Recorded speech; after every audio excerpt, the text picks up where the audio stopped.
Oke, Assalamualaikum warahmatullahi wabarakatuh. Selamat siang teman-teman semua.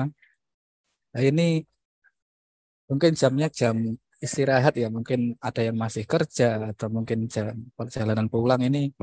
Lagi di mana nih teman-teman bisa open mic ini. Monggo silahkan dari mana aja ini. Mbak Amel, Mbak Maria, Mbak Dewi, Mbak Jessica. Masih di kantor, Bang. Oh, di kantor. Ini Puskesmas Beji, Beji mana ini?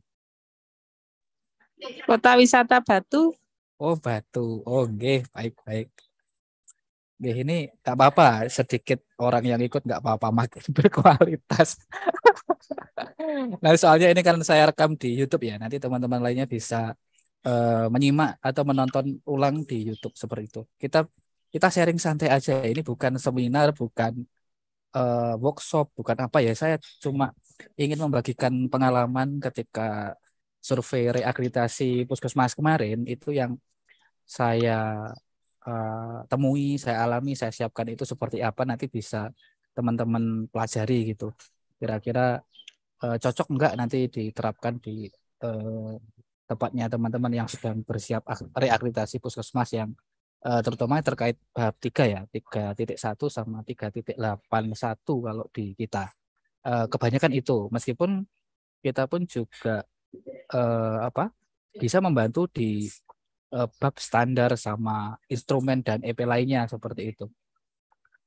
Sebelum saya memulai, ini saya tanya satu-satu dulu. Ini coba perkenalan dari Mbak Maria, dari mana Mbak Maria? Dari puskesmas mana ini? Eh, Halo Mas, selamat Halo, siang. iya siang. Ya, perkenalkan saya Mbak Maria dari Flores, NTT. Wah, dari timur ini ya, jauh ini ya. Dari puskesmas juga. Ya, Oh iya iya, Puskesmas. Puskesmas itu kebetulan kita dalam waktu dekat juga mau ini akreditasi. oke oke. Puskesmasnya rawat jalan atau inap? Rawat jalan, rawat inap. Oh dua ya, dua ada rawat inap. Melayani Kebetulan rawat Mas, inap juga berarti ya. iya baru pertama kali ikut akreditasi jadi kayak masih bingung-bingung. Oke oke, nanti kita sharing bareng. Oke, terima kasih Mbak Oke. Maria. Kalau Mbak Amel dari Iya, mana ini Mbak Amel?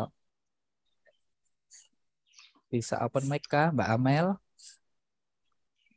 Atau ketik kalau misal belum bisa open mic. Oke baik. Kalau Mas ini MNH11 ini siapa ini? Mas siapa ini?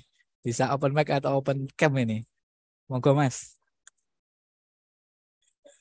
Ya Mbak Amel boleh diketik. Mas MNH ini yang tadi kayaknya memberikan respon di grup. Boleh kita ngobrol-ngobrol bareng. Nanti kan bisa tanya-tanya langsung gitu.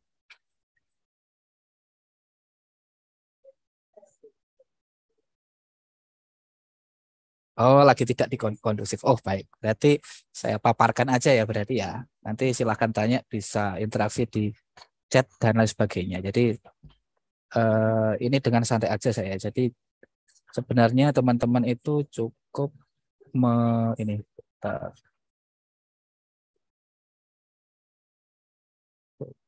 Oke, sudah hidden dulu. Nah, teman-teman di sini sebagai eh, yang admin atau mengelola terkait dengan pendaftaran, kemudian nanti urusan upload dokumen data dukung ke DFO, Google Drive-nya DFO, seperti itu enggak? Teman-teman gimana di Puskesmas? Oh, di RS ya Mas ini. Baik, kalau di rumah sakit kan memang ini ya, bukan pakai ini. Gimana teman-teman yang dari Puskesmas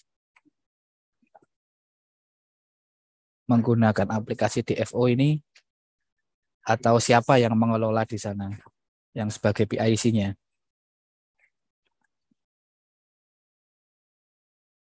Mbak Maria mungkin belum ya. Mbak Dewi gimana Mbak Dewi? Apakah sudah tahu terkait dengan aplikasi DFO ini?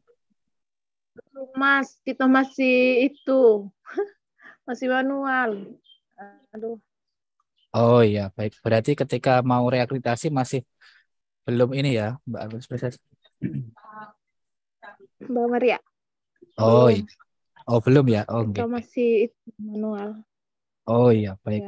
Ya. Jadi nanti ketika kita pendaftaran, itu yang pertama nanti harus punya akun registrasi Fasiankes ya. Itu Fasiankes online nanti harus terdata di sini. Yang mendaftarkan itu rata-rata adalah Dinas Kesehatan Kabupaten dan Kota. Jadi seluruh puskesmas itu kan Ya. unit kerja seluruhnya di bawah naungan dinas kesehatan masing-masing. Nah, itu Dinas kesehatan. didaftarkan seperti itu. Nah, untuk Iya. regulasinya itu sebenarnya dari sini ya. Jadi teman-teman PMIK di sini terkait akreditasi itu sudah jelas di sini ya. Ada di PMK 34 tahun 2014 2022 ini ya. PMK 34. Nah, di sini sudah dijelaskan bahwa akreditasi puskesmas, klinik, laborat, unit transfusi darah, terus kemudian eh, PDM atau praktek dokter mandiri dan praktek dokter gigi mandiri sudah dijelaskan di sini ya secara umum, terkait dengan apa aja syarat-syaratnya, terus kegiatan akreditasi apa. Secara umum di sini sudah diulas. Nah, kemudian ditambah lagi ada regulasi turunan, yaitu terkait dengan standarnya ya. Jadi standar akreditasi itu apa aja? Nah, di sini ada di KMK.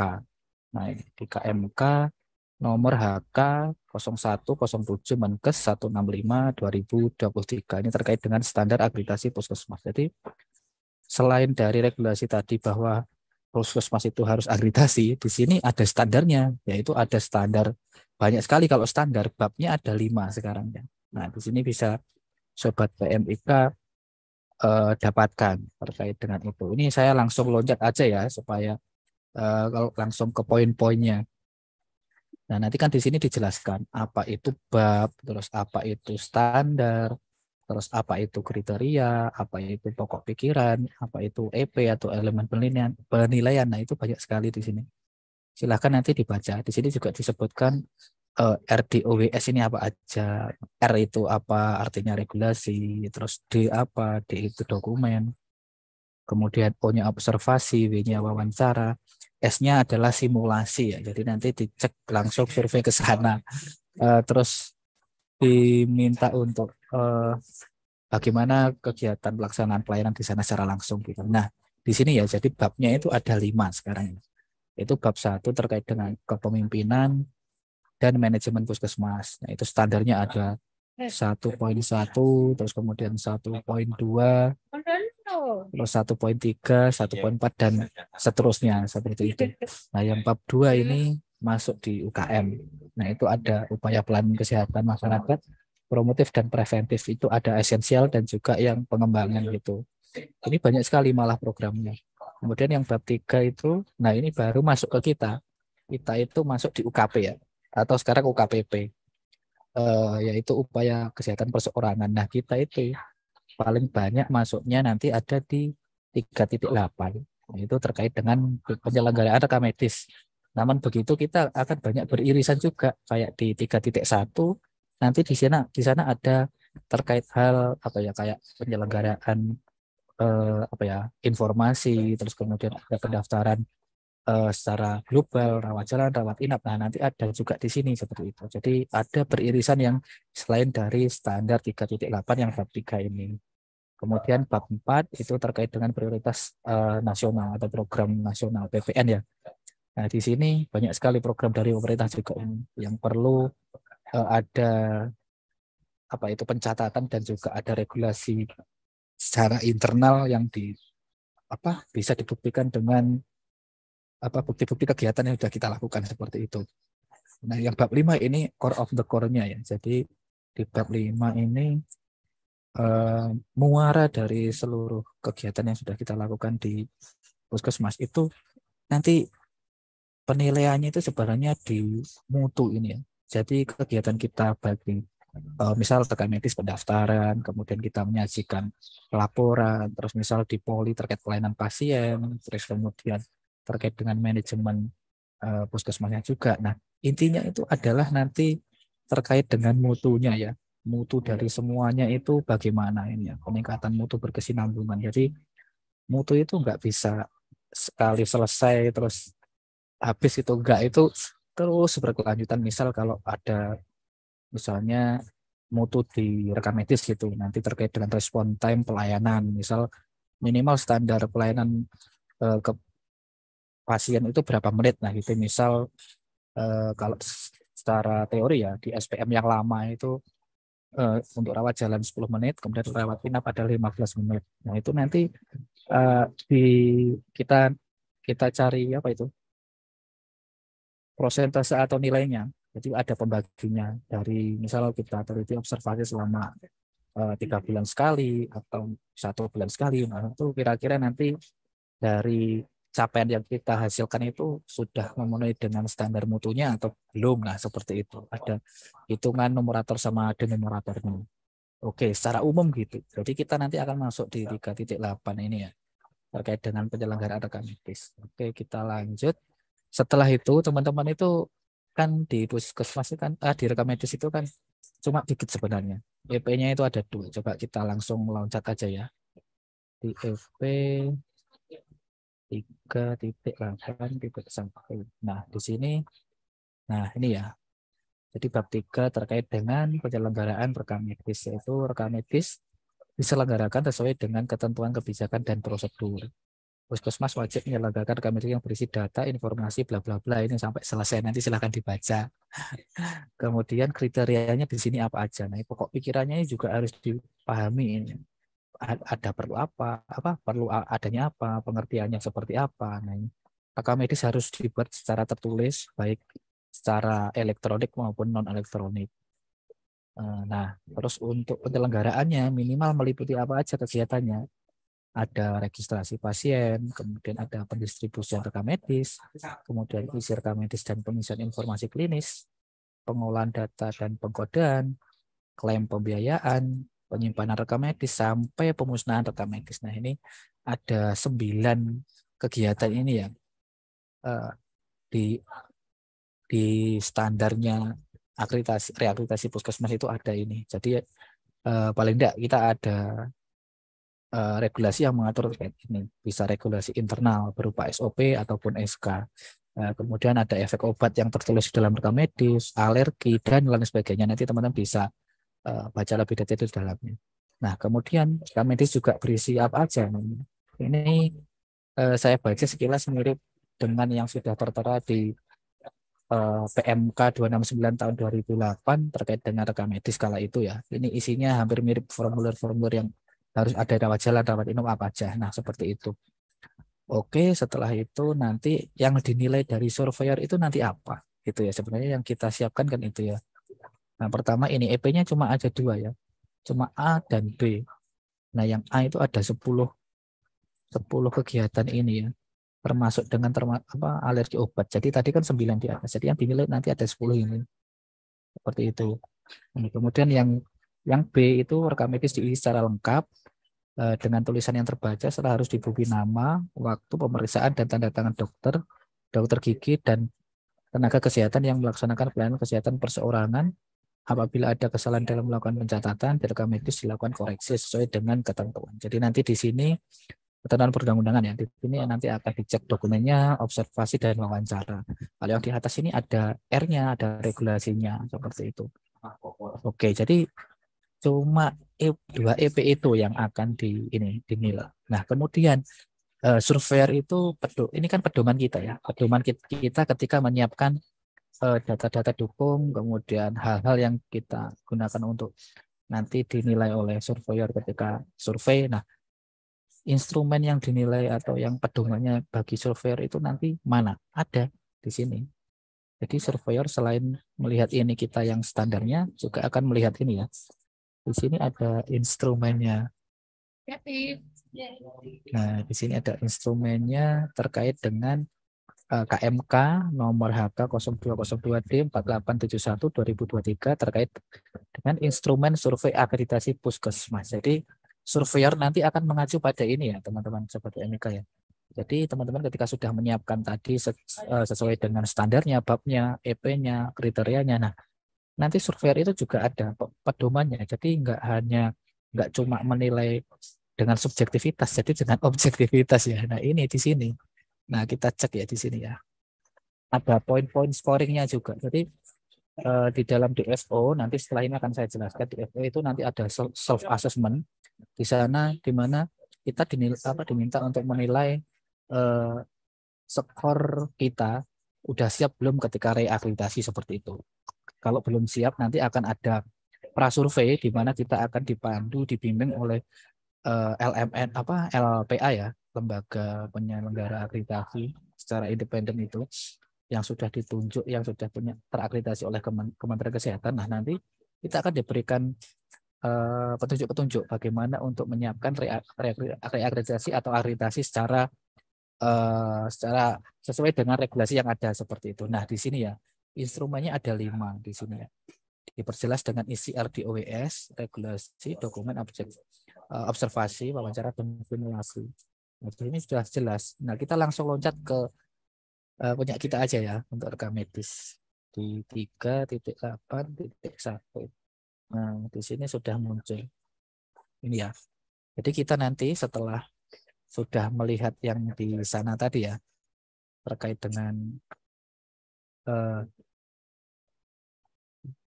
standar dan bab. Nah, di sini instrumennya nanti yang surveyor akan menilai dengan apa. Nah, seperti ini ya. EP-nya ini, yaitu elemen penilaian yang akan dinilai itu terkait dengan penyelenggaraan rekam medis dilakukan secara berurutan sejak pasien masuk sampai pasien pulang, dirujuk atau meninggal meliputi. Nah, ini jadi regulasi yang wajib kita siapkan sebenarnya ini. Atau hal-hal yang setidaknya ini ada SOP-nya gitu, yaitu terkait dengan registrasi pasien, kemudian ada pendistribusian rekam medis, kemudian isi rekam medis dan informasi klinis, kemudian ada pengolahan data dan penkodaan, kemudian ada klaim pembiayaan, kemudian penyimpanan rekam medis, kemudian penjaminan mutu, pelepasan informasi kesehatan, pemusnahan rekam medis, dan juga termasuk riwayat alergi obat. Nah, ini semua dilakukan dengan kebijakan prosedur yang diterapkan dengan RDOWS. Jadi regulasi-regulasi yang di sana itu nanti apa aja. Nah, yang EP1 ini nanti yang wajib ada regulasinya atau SK dan SOP-nya. Nah, ini SK-nya di sini sudah ada ya. Jadi teman-teman cukup menyiapkan yang ada di instrumen penilaian ini. Jadi meskipun banyak tadi ini ya, itu bisa dijadikan dimamatkan jadi satu di sini. Misal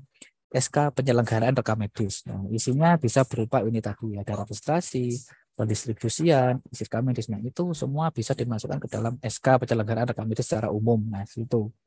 Kemudian butuh apa lagi regulasinya? Yang kedua harus ada SK tentang akses rekam medis. Jadi SK-nya itu di dalam kebutuhan reakreditasi atau akreditasi puskesmas itu cuma 2 ini ya SK-nya. Jadi pertama SK penyelenggaraan rekam medis, yang kedua SK tentang akses rekam medis. Kemudian SOP-nya itu harus ada SK pelayanan rekam medis dan juga SOP pengisian rekam medis. Udah 4 itu aja yang disiapin. 2 SK dan 2 SOP. Cukup itu. Jadi nanti surveyor itu menilai ya dari sesuai dengan petunjuk ini. Ini memang untuk pedoman surveyor dalam menilai akreditasi gitu seperti itu di puskesmas. Nah, dokumen apa yang disiapkan nanti? Nah, ini dokumen rekam medis pastinya.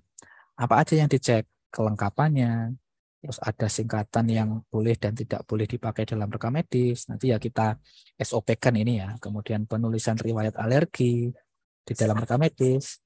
Kemudian, nah ini jika sudah ada ya ini. Kalau teman-teman kalau di sharing di puskesmas saya memang belum melaksanakan pemusnahan dan saya tidak bisa mengada-ngada harus mengadakan pemusnahan karena saat ini kita masih dalam masa retensi. Jadi kita pindahkan dari aktif ke inaktif itu berita acara pemusnahan rekam medis sesuai dengan ketentuan perundang-undangan. Misalkan belum dimusnahkan ya tidak apa-apa, memang belum ada tapi bukti bahwa ada penanganan terkait dengan rekam medis yang sudah tidak digunakan atau tidak inaktif itu sudah harus ada buktinya seperti itu. Kemudian observasi O-nya yaitu ya surveyor mengamati terhadap penyelenggaraan rekam medis di puskesmas. Jadi ya secara umum gitu. Pengalaman di puskesmas saya itu untuk rekam medis hampir nggak disentuh karena yang rata-rata yang kejar itu adalah terkait dengan bab 5 terkait dengan mutu dan bab 1 dan 2. Bab 1 itu terkait dengan manajemen puskesmas. Yang kedua itu adalah tentang UKM. Soalnya UKM itu programnya banyak sekali. Di UKP itu ya kayak pelengkap gitu aja. Jadi eh, dibutuhkan tapi tidak terlalu sebagai yang poin utama. Poin utamanya adalah di mutu. Nah, kemudian wawancara. Ini petugas rekam medis yang diwawancara ya. Di sana ketika saya akreditasi itu karena nggak cuma masuk di rekam medis, saya masuk di banyak bab dan bahkan sebenarnya nggak ikutan di bab ya, sebenarnya ya membantu semuanya seperti itu, pengendali dokumen gitu. Nah, ini yang ditanyakan tadi nanti apa aja ya terkait dengan informasi tentang penyelenggaraan rekam medis di sana, terus pendistribusian bagaimana, kemudian pengolahan datanya bagaimana, pengkodean sampai penyimpanan serta pemusnahan. Ya secara umum sesuai dengan EP gitulah. Nanti tinggal simulasi tergantung dengan surveyornya bagaimana seperti itu. Nah, itu yang EP1. EP1 ada SK. 2 SK ini yang kita siapkan sama 2 SOP. Udah cukup itu. Padahal saya ketika belum membaca ini instrumen untuk penilaian surat akreditasi ini, saya membuat semuanya, semua SOP. Ini semua tak bikin SOP ini. Ternyata yang dibutuhkan ketika dibutuhkan ketika akreditasi cuma 4 ini. Seperti itu.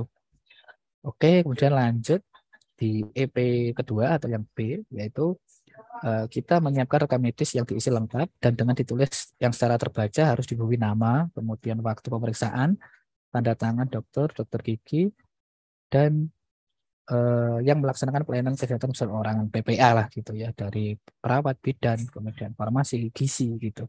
Apabila ada kesalahan melakukan pencatatan di rekam medis, dilakukan koreksi dengan protokol perundang-undangan. Jadi seperti sesuai teori-teori di rekam medis kita ya, nggak boleh ditipu, dicoret pun harus masih bisa kelihatan itu kesalahan tulisannya apa, terus baru diparaf.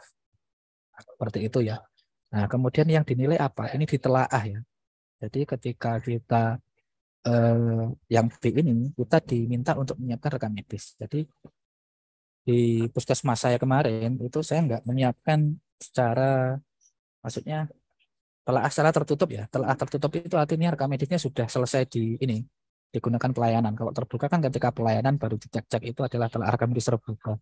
Kalau tertutup itu sudah selesai. Jadi ketika surveyor minta ya kita siapkan gitu. Bisa sih sebenarnya kita siapkan yang paling perfect, paling sempurna. Namun ya setidaknya seluruh rekam medis yang ada di kita, entah rawat jalan rawat inap itu nggak perlu kita benerkan atau benar-benar dulu, itu sudah oke, sudah komplit seperti itu. Ketika kita ngambil di filing aja itu, kalau bisa ya nggak perlu ada koreksi lagi, sudah memang benar-benar dari awal sudah kita review, kita audit, kemudian kita pencatatannya kita koreksi sebelum masuk filing, sudah benar-benar lengkap gitu.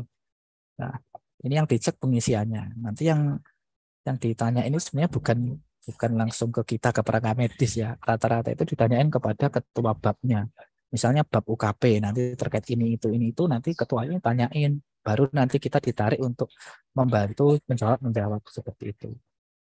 Jadi di sini untuk wawancaranya nanti yang diwawancarain dokter, kemudian dokter gigi, tenaga kesehatan, penggalian informasi terkait pengisian rekam medis. Jadi malah dokternya bukan kitanya. PPA-PPA-nya yang ditanya gimana misinya sudah sesuai dengan aturan bla bla bla. Nah, seperti itu.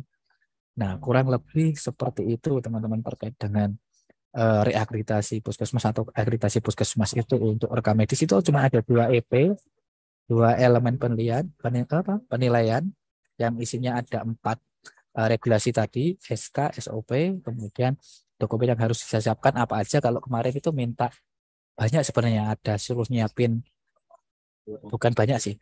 Kalau di kita kan ada kategori, di Kusma ada kategori pasien kesakitan ya. Pertama adalah pasien, kalau di saya pasien umum, kemudian ada pasien KIA, terus kemudian ada pasien khusus persalinan, kemudian khusus kasusnya ya, ini kasus rawat inap, dan juga ada yang pasien yang khusus, dalam arti khusus itu kita berikan treatment tertentu, misal kayak penyakit menular gitu, misal kayak TB dan lain sebagainya, itu mereka membutuhkan pencatatannya bagaimana seperti itu. Oke, cuma ada itu ya teman-teman sobat KMIK ya. Terus kemudian setelah sudah ini, nah kita nanti kalau di sini saya pun juga ikut membantu terkait dengan pendaftaran ketika reakreditasi. Nanti masuknya di sini reakreditasi puskesmas itu masuknya di DFO ini ya. Jadi teman-teman membuka DFO Kemenkes, ini kan ada ya, sudah tak buka ini ya, DFO Kemenkes, nanti diminta masukkan di sini. Kita daftar, kita registrasi. Nah, sini ada petunjuk teknisnya, bagaimana cara daftar user, terus bagaimana petunjuk teknisnya itu sudah lengkap di sini, sudah disediakan oleh DFO-nya ya. Ini bagaimana caranya, ini sudah ada ini. Nah, ini petunjuk teknisnya untuk sistem informasi data Fasiankes online. Nah, sini sudah ada ini. Silakan dibaca, nanti dipelajari bagaimana cara registrasi. Kalau sudah, nanti tinggal login aja ya. Ini kan saya sudah terdaftar ya, menggunakan email puskesmas dan juga password puskesmas. Nah, nanti akan masuk seperti ini.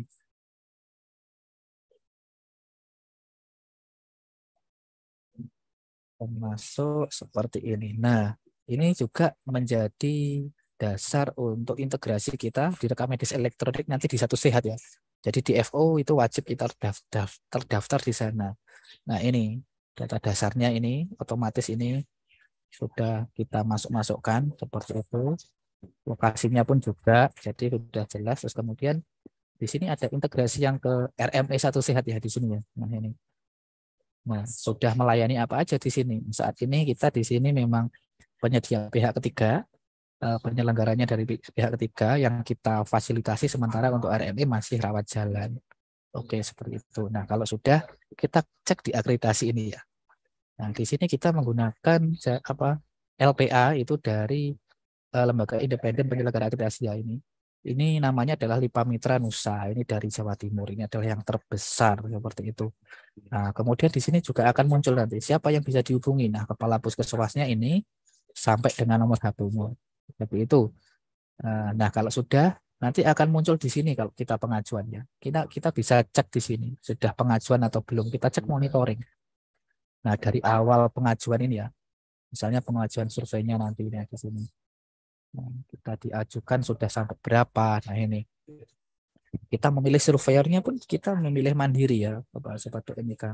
Kita klik ketersediaan surveyornya misal di bulan November Jawa Timur tahun ini. Ada enggak yang ready? Nah, ini di sini kan kalau nggak salah ada 16 ya, 16 LPA. Berapa kita hitung ya? 1 2 3 4 5 6 7, 8, 9, 10, 11, 12, 13. Oh, 13 di sini ya. 13 berarti ya. Nah, itu kita menggunakan LPA-nya dari LMN. Nah, ini cek detailnya. Nanti akan muncul, nah ini. Tanggal berapa, bla bla bla. Nanti akan kita pilih tanggal sesuai dengan permintaan kita survei akreditasi seperti itu. Kalau sudah, nanti akan muncul ini keberangkatan. Nah, kemarin kita survei itu di bulan September. Itu tanggal 27 sampai dengan 30. Jadi 28 itu 27 itu ada 2 sesi ya. Pertama itu 3 hari, 2 sesi, yaitu pertama itu daring kita melalui Zoom, yang 2 hari nanti itu luring kita langsung disurvei. Jadi yang 1 hari itu daring kita Zoom, kita tanya jawab bla bla bla, nanti kita upload untuk dokumen-dokumen kita, nanti akan dinilai kesiapan kita sudah siap untuk disurvei atau belum, baru nanti surveyor datang ke puskesmas kita dan kitanya nanti akan ditanya-tanya secara langsung seperti itu selama 2 hari. Jadi yang 27 ini daring, yang 28 ini surveyornya berangkat ke tempat kita, yang 29 sampai 30 ini online, kita luring offline kita luring. Oke. Nah, kalau sudah kita bisa cek di sini untuk penilaian ini ya, kesiapan kita ya. Jadi kita sudah siap atau belum. Nah, gitu. Nanti kita diminta untuk mengisi apa itu namanya asesmen ya di sini ya. Nanti kita harus mengisi-isi dulu ini. Kesiapan kita bagaimana, kesepakatan survei nanti bagaimana, ada kontraknya juga ini. Nanti bisa muncul, bisa dicek di sini ya. Kita bla bla bla perjanjian bahwa kita bla bla bla gitu. Namanya kita kerja MOU dengan LMN ini seperti itu. Sampai dengan nanti sertifikatnya muncul atau belum. Nah, ini masih dalam proses. Estimasinya 2 minggu katanya. Jadi ini masih dalam proses untuk puskesmas kita. Oke, setelah itu kita ke ini hasil kesiapan survei. Nah, kita di sini akan diminta untuk mengisi asesmen ya. Jadi asesmennya nanti asesmen kesepakatan survei atau penilaian ini kan. Penilaian EP. Oh, sudah nggak bisa ya. Sudah nggak bisa berarti. Berarti cuma sampai kesepakatan survei. Jadi ketika nanti kita diminta untuk kesiapannya ini, nanti diminta untuk mengisi asesmen ya, Sobat MIK ya. Nanti asesmennya berupa seperti ini ya. Contohnya nanti. Nah ini, kita berapa persen minimal untuk puskesmas dengan akreditasi tertentu itu minimal adalah berapa persen untuk semua nilai ya. Contohnya di sini. Nah ini hasilnya nanti akan muncul di sini. Untuk puskesmas yang tidak terakreditasi itu adalah di bawah kurang dari 75% untuk bab 1, bab 2 60%, kurang dari 60% ya. Bab 3-nya kurang 50, kemudian bab 4 kurang 60, bab 5 juga kurang 60. Jadi harapannya nanti puskesmas itu mencapai dengan terakreditasi paripurna, yaitu dengan lebih dari 80% semua ya, terkait dengan seluruh bab. Jadi misal bab 1 ini yang kita asesmen ya. Nanti terkait dengan instrumen ini ya. EP-nya ini sudah ada di EP yang saya jelaskan tadi. Nah, di sini kita diminta untuk menilai mandiri. Yaitu kira-kira ada visi misi tidak atau belum. Nah, itu nanti kita mengisi misal kalau kita 0 ya akan berkurang nanti seperti itu. Nah, akan berkurang. Nah, ini kan di sini sudah ada kita ya. Jadi 10. Nah, ini faktanya kita sendiri yang mengisi ini. Bla bla bla. Ini sebenarnya berbasis Excel, namun saya rubah ke spreadsheet supaya teman-teman yang ikut akreditasi itu nggak perlu copy paste satu-satu di Excel ya. Jadi langsung satu pintu di spreadsheet seperti itu. Nah, kalau sudah nanti kita checklist untuk uploadnya di DFO. Nah, ini. Nanti kalau sudah ini sampai dengan semua bab ya. Ini kan bab 1, bab 2, terus kemudian bab 3, bab 4, bab 5 sampai dengan hasilnya. Nah, kemudian di sini ada tertulis juga petugas yang mengendalikan ini siapa. Nah, ini saat itu yang mengendalikan juga saya sendiri. Jadi saya bantu teman-teman yang memang ya saya bisa di bidang ini akan saya bantu seperti itu. Kemudian materinya apa aja? Nah, di sini saya ambil dari seluruh informasi yang ada di puskesmas ya. Contohnya kayak akreditasi lama dulu seperti apa, terus dari Dinas Kesehatan memberikan info terkait dengan akreditasi seperti apa. Ini saya himpun di sini. Saya jadikan satu supaya untuk pembelajaran teman-teman supaya enak. Terus kemudian ada kumpulan regulasinya seperti apa. Nah, di sini ada kumpulan akreditasi regulasi akreditasi, terus kemudian regulasi eksternal. Nah, itu saya kumpulkan linknya di sini untuk kita saling membaca secara satu pintu. Jadi kita nggak perlu nge-share lagi dokumen data yang banyak. Jadi tinggal share aja link Google-nya. Nanti teman-teman bisa, yang lainnya bisa ini membaca sendiri. Standar-standar dari seluruh puskesmas yang ada di kabupaten saya ini. Oke, seperti itu teman-teman. Kemudian kalau sudah nanti kita upload ke DFO ya. Untuk self assessment ini misalkan sudah tadi yang bab 1 2 3 ini sudah kita isi secara mandiri. Nah, ini kita isi secara mandiri sampai selesai. Nanti fakta analisnya kita sendiri kira-kira apa yang belum ada, yang akan kita siapkan apa. Nah, seperti itu. Kalau sudah, nanti di sini kita akan masuk ke untuk uploadnya. Jadi kita diminta untuk upload ya. Nah, nanti akan upload di, kalau nggak salah upload di mana ya? Kalau sudah selesai nih ya, elemen. Oh iya, sudah nggak bisa ini ya. Jadi nanti kita diminta untuk mengirim ini data-data yang sudah kita siapkan. Nah, contohnya itu kita kan sesuai dengan EP tadi ya, sesuai dengan EP-EP yang ada tadi, kita siapkan di sini. Nah, di sini saya sudah siapkan terkait dengan yang kita mau upload di DFO. Jadi DFO nanti akan masuk ke dalam Google Drive ya, teman-teman ya. Jadi Google Drive-nya nanti sesuai dengan bab seperti ini. Misal coba masih bisa kita ini enggak ya? 36 Puskesmas. Google.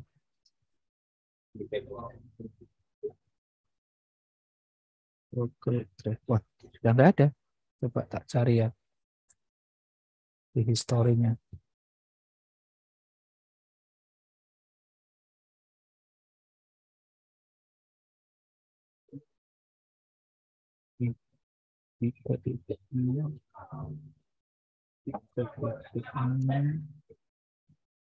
Oh, bukan. Puskesmas.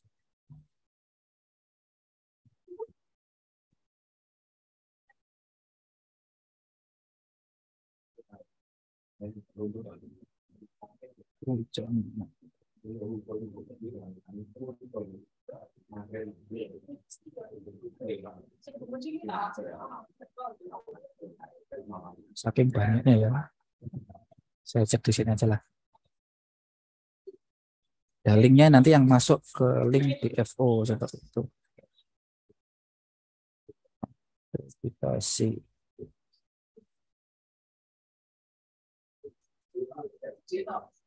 Nah ini aplikasi kita mana ya?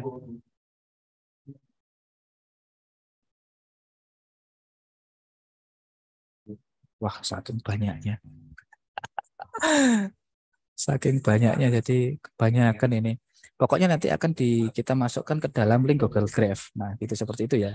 Jadi linknya nanti intinya akan ada bab-bab seperti ini sesuai bab ini. Misal bab 1, bab 2. Nah, ini kita siapkan semua.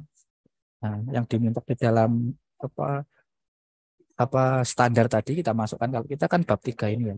Bab 3 kemudian standar 8 3.8a sama 3.81b. Nah, ini EP1, EP2. Nah, ini regulasi internalnya apa aja. Di sini saya ada daftar penomorannya ini, SK-nya sama SOP, kemudian ada penyelenggaraan rekam medisnya apa aja. Nah, di sini terus kemudian adalah apa lagi hak akses. Nah, ini SOP-nya. Nah, ini juga harus terkendali ya untuk dokumennya seperti itu.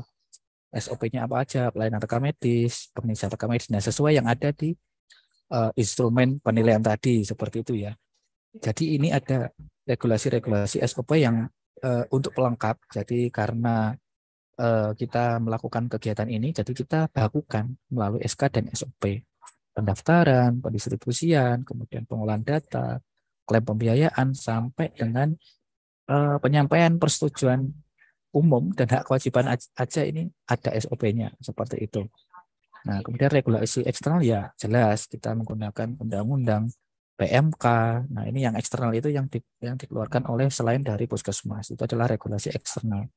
Nah, kemudian yang penilaian EP yang kedua itu yang B yaitu rekam medisnya ya. Jadi rekam medisnya nanti apa aja. Nah, ini terus kemudian rawat jalan, rawat inap. Nah, seperti itu. Ini saya blur, saya tutup karena ini terkait dengan data pribadi ya, PDP, pelindungan data pribadi ini memang sengaja saya blur seperti itu. Jadi semuanya isinya cuma kegiatan-kegiatan, nama-namanya saya tutup semua. Identitas yang privasi saya tutup.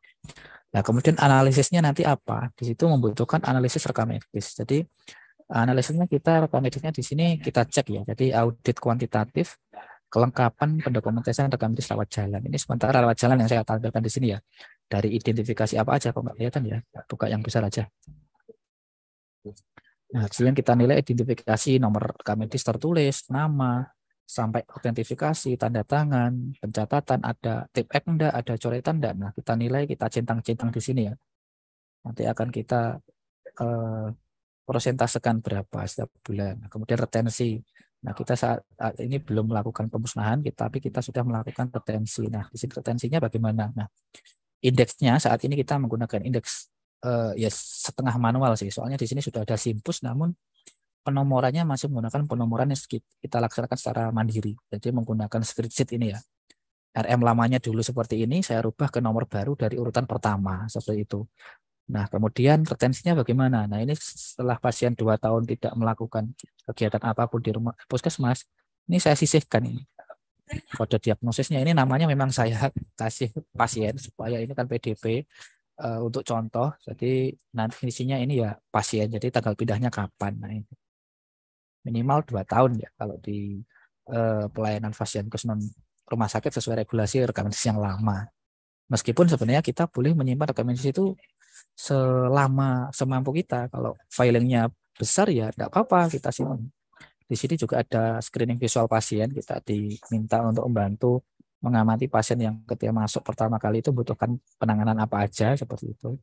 Nah, ini untuk gambar-gambar terkait dengan kegiatan kita. Ini pendaftaran, kemudian mengisi buku, terus dan lain sebagainya. Pokoknya kegiatan-kegiatan yang ada di puskesmas seperti itu. Nah, terus untuk menyimpan juga seperti itu. Nah, begitu sampai selesai. Oke. Nah, gimana kira-kira teman-teman? Apakah sudah ada gambaran atau ada yang ingin ditanyakan? Silahkan, monggo. Kalau nggak ada ya intinya untuk reakreditasi atau akreditasi itu adalah seperti itu ya teman-teman. Jadi kita menyiapkan nanti ketika kita sudah selesai, ketika kita sudah luring nanti akan dinilai oleh surveyor secara langsung. Jadi data-data tadi yang ada yang sudah saya berikan tadi ya kita upload secara online. Setelah selesai nanti ya kita didatangi dan dikonfirmasi cek ulang seperti itu. Sebenarnya yang membutuhkan effort banyak itu ketika menyiapkan penyambutannya, terus kemudian ketika kita harus mengikuti instruksi oleh surveyor. Nah, seperti itu yang membutuhkan effort. Tapi kalau data aja insya Allah bisa disiapkan semaksimal dan secepatnya. Seperti itu, teman-teman. Begitu untuk sharing reakreditasinya ini kita di sini tinggal menunggu sertifikatnya aja. Semoga segera rilis dan kita akan ya 5 tahun ke depan lah seperti itu. Oke, gimana? Apakah ada yang ditanyakan? Kalau dijual ke luar kota, 20 itu atau cuma ini aja memantau saya bersuap-suap ini teman-teman. Benar, makanya kan siap makan. Ada yang ingin di-sharingkan atau enggak? Tawani. Kan lagi hitnya gini.